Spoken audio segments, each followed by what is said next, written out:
ఎదుటి వాళ్ళు ఇరిటేట్ చేసేటట్టు మాట్లాడితే వాళ్ళలో కూడా ఈశ్వర ప్రణిధానం చూడడం, అంటే ఈశ్వరుడే ఉన్నాడని చూడడం అలవాటు పడిందా?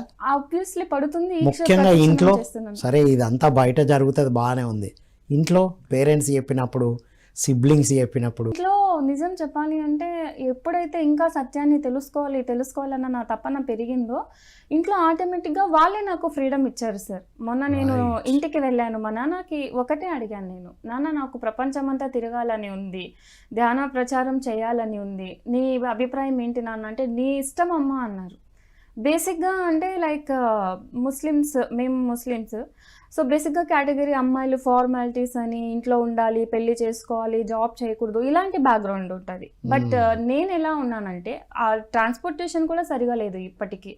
ఇప్పుడు హైదరాబాద్లో అనంతపురం సార్, యనమలదొడ్డి విలేజ్ అనేసి, అనంతపురం నుంచి 90 కిలోమీటర్స్.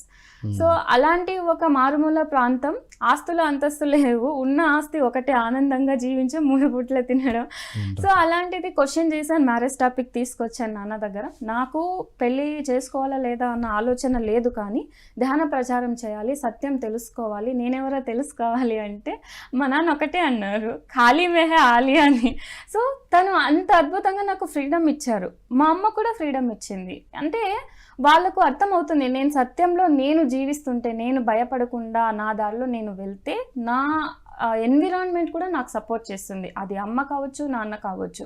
వాళ్ళు కూడా నాన్ వెజ్ బాగా తింటారు, అందరికీ తెలిసింది, ముస్లిం బీభత్సంగా తింటారు. వాళ్ళు వదిలేస్తున్నారు, ఇంట్లో నాన్ వెజ్ తీసుకోరానివ్వని మీ అన్నకి ఏమైనా కానీ అని. సో వాళ్ళు, మా అన్న కూడా లైక్ చేస్తారు, నేను స్టేటస్ పెడుతుంటాను, చాలా హ్యాపీగా ఫీల్ అయ్యారు. సో మీ brother and you both are there? yes sir, ఇద్దరు.